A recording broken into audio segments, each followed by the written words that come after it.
Un soldado ateniense enemigo llega desangrándose ante Filipo, pidiendo parlamentar, pero el rey no muestra misericordia ni interés de diálogo ante sus adversarios vencidos. Entonces Alejandro le recuerda a su padre una de las lecciones que él mismo le dio cuando era niño: ser clemente cada que sea posible. Pero esto no hace más que encolerizarlo. No hay de otra, Alejandro. Tienes que arreglártelas por ti mismo y poner en práctica los aprendizajes adquiridos de Aristóteles en las ciencias quirúrgicas, teniendo sumo cuidado, porque este soldado resulta ser un orador que puede traer grandes ventajas a la causa macedónica. No lo vayas a rematar, Alejandro. Con esto, damos paso al capítulo de este audiolibro.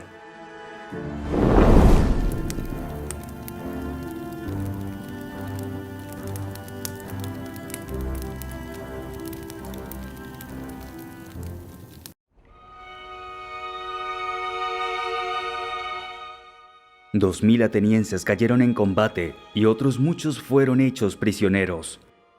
Entre ellos el orador Demades, que se presentó ante el rey, llevando aún la armadura y perdiendo sangre por una herida en el brazo. Demóstenes se había salvado escapando a través de los puertos que conducían al sur, en dirección a Levadia y a Platea. Pero las bajas más cuantiosas las habían sufrido los tebanos y sus aliados aqueos alineados en el centro. La caballería de Alejandro, tras haber eliminado al batallón sagrado, les había sorprendido por la espalda y empujado contra la barrera de puntas de hierro de la falange, provocando una matanza. La ira de Filipo estalló sobre todo contra los tebanos, por quienes se sentía traicionado.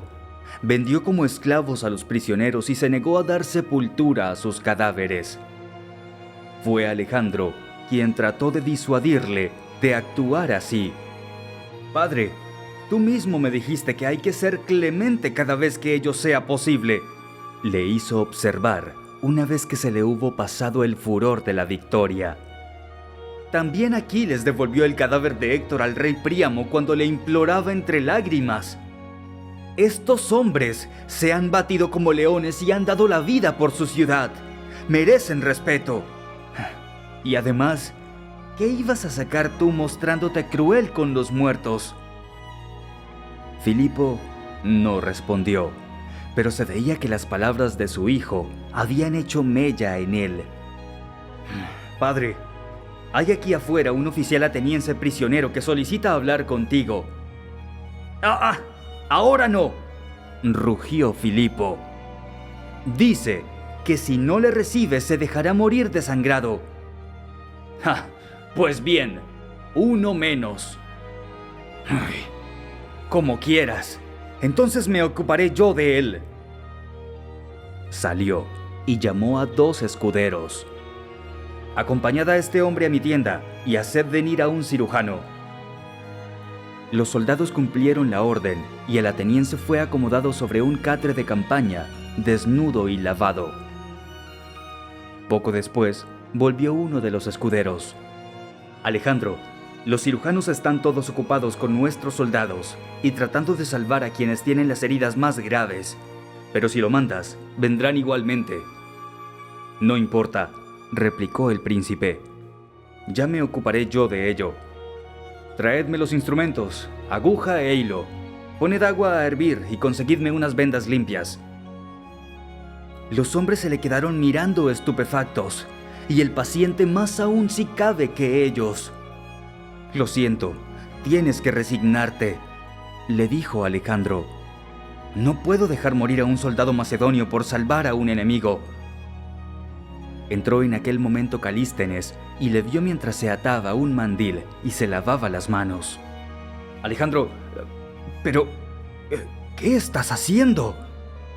«Que quede esto también entre nosotros, pero puedes echarme una mano. También tú seguiste las lecciones de anatomía de Aristóteles. Lava la herida con vino y vinagre y luego enhébrame la aguja, pues yo tengo los ojos sudorosos». Calístenes se puso manos a la obra con una cierta pericia y el príncipe comenzó a examinar la herida. «Pásame las tijeras», Está totalmente abierta. Aquí tienes. ¿Cómo te llamas?, preguntó Alejandro al prisionero. Demades. Calístenes puso unos ojos como platos. Alejandro, pero si es el famoso orador, susurró al oído de su amigo, que no pareció impresionado por la revelación. Demades hizo una mueca de dolor cuando su improvisado cirujano le sajó la carne viva. Luego Alejandro pidió aguja e hilo. Pasó la aguja por la llama de un velón y se puso a coser, mientras Calístenes mantenía juntos los labios de la herida con los dedos. «Háblame de Demóstenes», pidió el príncipe mientras tanto.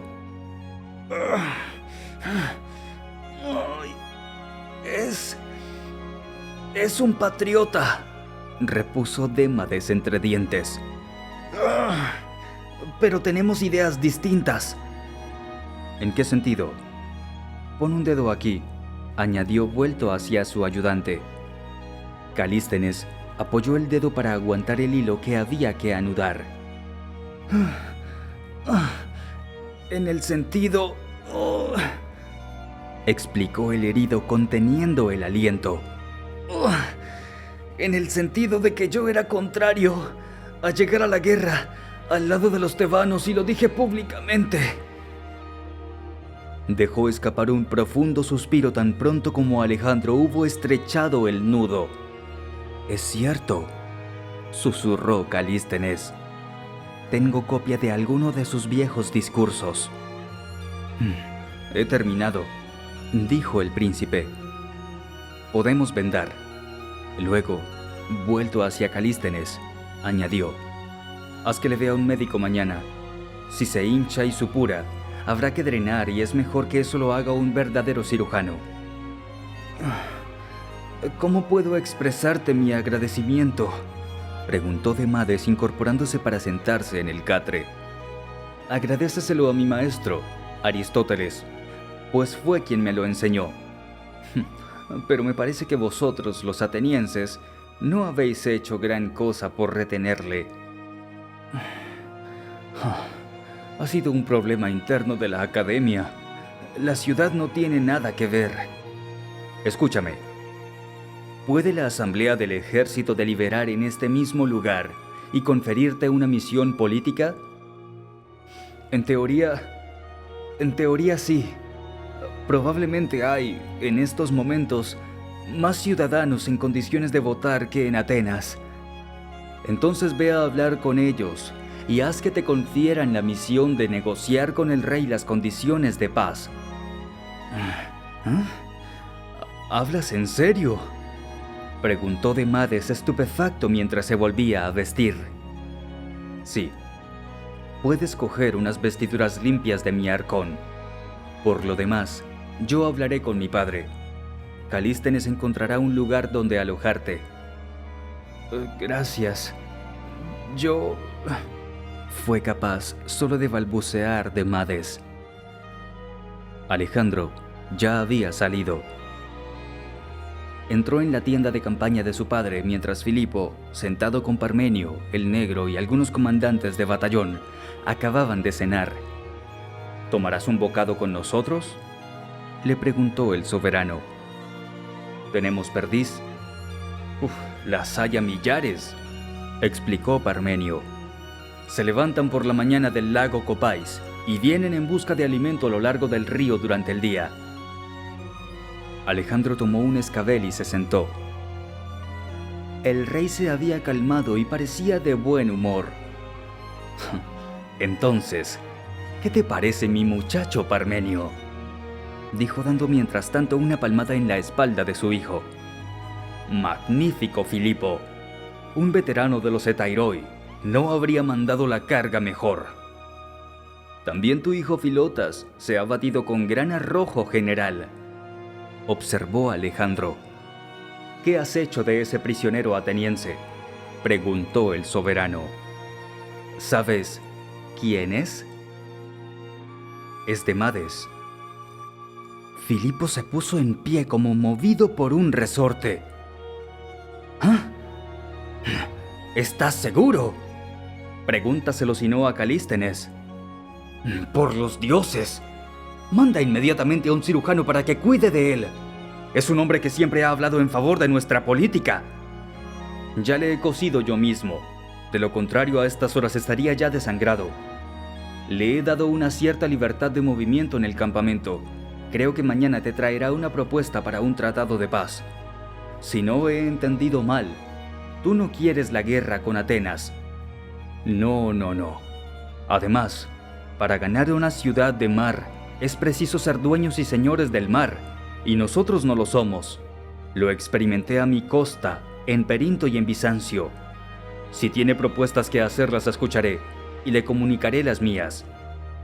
Cómete esa carne, que se enfría. En Atenas, los supervivientes de Queronea trajeron en primer lugar la desesperación. Cuando contaron la derrota y refirieron el número de caídos y prisioneros, la ciudad hizo oír sus lamentos y muchos se sintieron dominados por la angustia, no sabiendo si sus seres queridos estaban vivos o muertos. A continuación, cundió el terror por lo que podría suceder si persistía la situación. Fueron llamados a las armas hasta los sexagenarios y se prometió la libertad a los esclavos si luchaban en el ejército. Demóstenes, exhausto aún y herido, exhortó a resistir hasta el último aliento y propuso dejar entrar intramuros a la población rural del Ática, pero todo se reveló superfluo. Llegó un correo con escolta pocos días después de parte de Filipo y solicitó exponer ante la asamblea reunida en sesión plenaria una propuesta para un tratado de paz. Los representantes del pueblo se quedaron estupefactos al ver que la propuesta contaba ya con una primera ratificación de los ciudadanos en armas caídos prisioneros en Queronea y llevaba la firma de Demades. El correo entró en el gran hemiciclo, donde los atenienses estaban sentados al aire libre bajo el sol primaveral, y una vez obtenido permiso para hablar, dijo: «Vuestro conciudadano Demades, que es huésped aún del rey Filipo, ha discutido por vosotros las cláusulas de un tratado y ha obtenido unas condiciones que creo encontraréis ventajosas. El rey no es enemigo vuestro, es más, admira sobremanera vuestra ciudad y sus maravillas. De mala gana ha tenido que entrar en guerra, obedeciendo a una petición del dios de Delfos».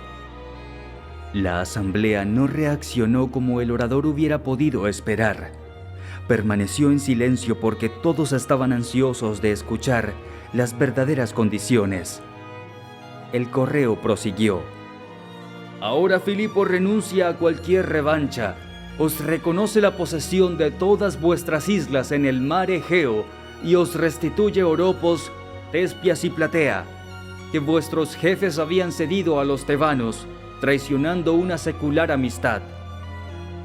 Demóstenes, sentado en las primeras filas, cerca de los representantes del gobierno, susurró al oído de quien tenía más cerca: «Pero, ¿es que no comprendéis que así se queda con todas nuestras ciudades de los estrechos? Esas ni las ha mencionado». «Habría podido ser mucho peor», fue la respuesta que recibió. «Deja que escuchemos qué más tiene que decir». «El rey no os pide daños y perjuicios», prosiguió el enviado. «Os restituye los prisioneros, así como los restos mortales de los caídos, para que podáis darles digna sepultura. Su hijo en persona, Alejandro, se encargará de esta piadosa misión». La reacción emocionada de la gente ante esta noticia convenció a Demóstenes de que tenía perdida la partida. Filipo les había tocado la fibra sensible y mandaba al mismo príncipe para llevar a cabo aquel acto de religiosa clemencia. Nada resultaba más desgarrador para una familia que saber que el cuerpo de su propio hijo, caído en combate, yacía insepulto, presa de los buitres y de los perros, privado de las honras fúnebres. «Ahora oigamos qué es lo que quiere a cambio de tanta generosidad», cuchicheó aún Demóstenes. Lo único que Filipo pide a cambio es que los atenienses pasen a ser sus amigos y aliados. Verá a todos los representantes de los griegos en Corinto, en otoño, para poner fin a tanta enemistad, para establecer una paz duradera y para anunciar una empresa grandiosa y nunca antes intentada, en la que deberán tomar parte todos. Esto significa que Atenas deberá disolver su propia liga marítima y entrar en la gran liga panhelénica, la única posible, que Filipo está construyendo ahora. Pondrá fin a los seculares conflictos intestinos de la península y liberará a las ciudades griegas de Asia del yugo persa. Ahora, decidid con cordura, atenienses, y luego dadme una respuesta, a fin de que pueda referirla a quien me ha mandado.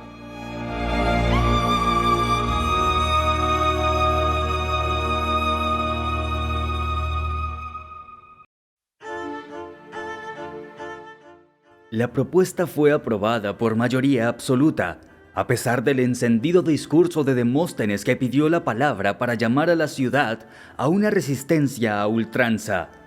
De todos modos, la asamblea quiso ratificarle su estima, confiándole la tarea de pronunciar la oración fúnebre por los caídos en combate.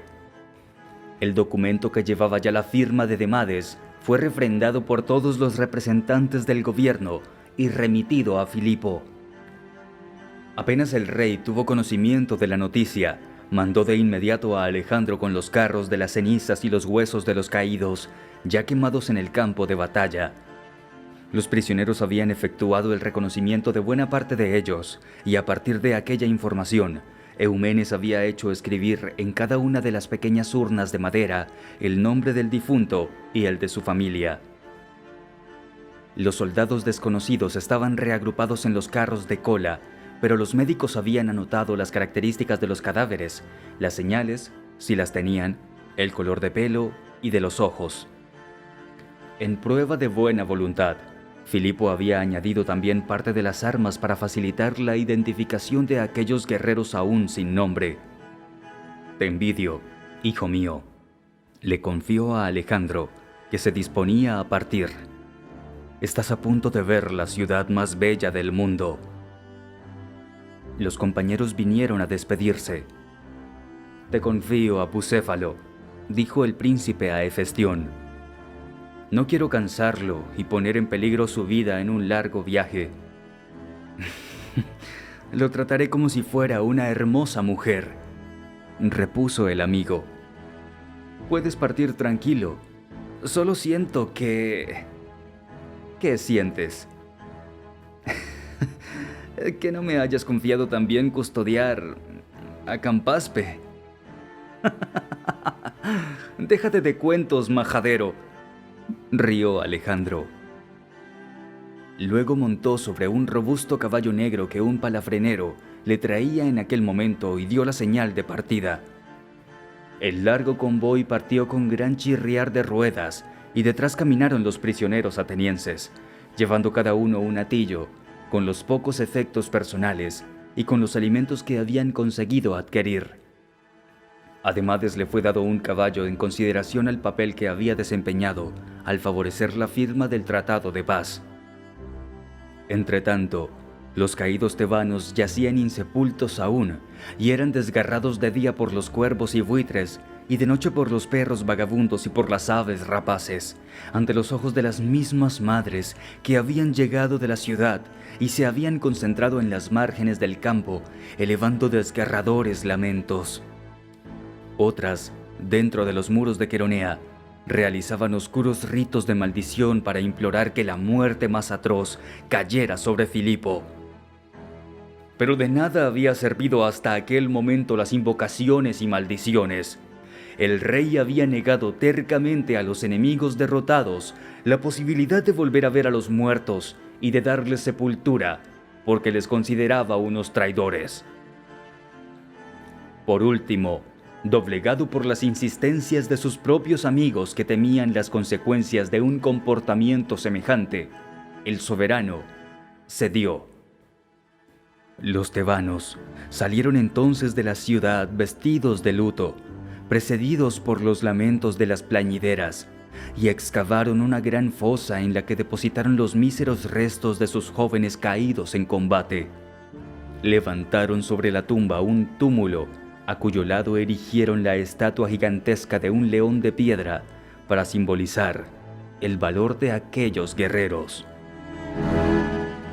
También con ellos fue, finalmente, firmada la paz, pero tuvieron que aceptar una guarnición de soldados macedonios en la Acrópolis y disolver la Liga Beocia, entrando a formar parte de la Alianza Panhelénica de Filipo. Alejandro fue recibido en Atenas como un huésped merecedor de gran respeto y tratado con todos los honores. En señal de gratitud por la piadosa misión que había llevado a cabo y por cómo había tratado a los prisioneros, el consejo de la ciudad decretó la erección de una estatua suya en el ágora, y el príncipe hubo de posar para el gran escultor ateniense Protógenes, por más que hubiese dicho en cierta ocasión que solo Lisipo podría reproducirle. Demóstenes, muy querido aún por sus conciudadanos, a pesar de la derrota, había sido mandado a Calauria, una islita frente a la ciudad de Trecena, al objeto de evitar encuentros que habrían sido embarazosos para ambas partes. Alejandro comprendió y evitó prudentemente pedir noticias de él. Tan pronto como hubieron terminado sus compromisos oficiales, quiso visitar la Acrópolis, de la que Aristóteles le había contado maravillas y le había mostrado dibujos de sus monumentos. Subió a ella una mañana tras un temporal nocturno y se quedó deslumbrado por el esplendor de los colores y la increíble belleza de las estatuas y de las pinturas. En medio de la vasta explanada destacaba el Partenón, coronado por el inmenso tímpano con el grupo escultórico de Fidias, que representaba el nacimiento de Atenea de la frente de Zeus. Las estatuas eran gigantescas y su ademán seguía el sentido de las vertientes del tejado. Las que estaban en el centro, en pie, eran los personajes principales. Luego, a medida que uno se alejaba hacia el exterior, las estatuas parecían en cambio arrodilladas o tendidas. Todas estaban pintadas de vivos colores y decoradas con partes metálicas en bronce y oro. Al lado del santuario, a la izquierda de la escalinata de entrada, se alzaba un bronce de Fidias que representaba a la diosa armada con una lanza de punta de oro en la mano, lo primero que los marineros atenienses veían resplandecer cuando regresaban a puerto. Pero la mayor promesa era la gigantesca estatua de culto del interior del templo, creada también por el genio de Fidias. Alejandro entró con paso ligero, respetuoso hacia aquel lugar sagrado, habitáculo de la divinidad, y se encontró frente al coloso de oro y marfil, del que había oído contar maravillas desde que era niño. La atmósfera, en el interior de la cella, estaba saturada de perfumes que los sacerdotes quemaban de forma continua, en honor de la diosa, y el ambiente estaba sumido en la penumbra, de manera que el oro y el marfil, de que estaba hecha la estatua, resaltaban más aún de mágicos reflejos en el fondo de la doble fila de columnas que sostenían el techo. Las armas y el peplo, que le llegaba hasta los pies, así como el yelmo, la lanza y el escudo de la diosa, eran de oro puro, mientras que el rostro, los brazos y los pies eran de marfil, a semejanza del color de la piel. Los ojos eran de madreperla y turquesa, para reproducir la mirada glauca de la divinidad. El yelmo tenía 3 cimeras de crines de caballo teñidas de rojo, sujeta con una esfinge la central, con 2 pegasos las laterales. En la mano derecha, la diosa sostenía una imagen de la Victoria alada, grande, le dijeron, como una persona, por lo que la estatua de Atenea debía de alcanzar, en total, por lo menos los 35 pies de altura. Alejandro contempló arrobado todo aquel esplendor y pensó en la gloria y en el poderío de la ciudad que lo había creado. Pensó en la grandeza de aquellos hombres que habían construido teatros y santuarios, fundido bronces y esculpido mármoles, pintado frescos de maravillosa belleza. Pensó en la audacia de los marineros que habían tenido durante muchos años el dominio indiscutido del mar, en los filósofos que habían predicado su verdad en aquellos pórticos resplandecientes, en los poetas que habían representado sus tragedias delante de 1000 personas emocionadas. Se sintió lleno de admiración y emoción, y se ruborizó de vergüenza al pensar en la figura cojitranca de Filipo, bailando torpemente sobre los muertos de Queronea.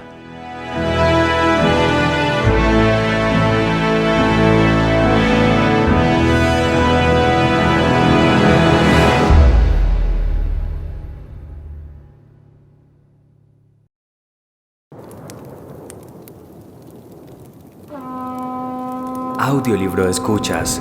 Les invitamos a hacer esas llamas de fuego que multiplicadas puedan crear un incendio. Ayúdenos a compartir los frutos de nuestra dedicación con sus me gusta, suscribiéndose y activando las notificaciones y compartiendo nuestros audiolibros a seres queridos que los puedan disfrutar y sacar provecho.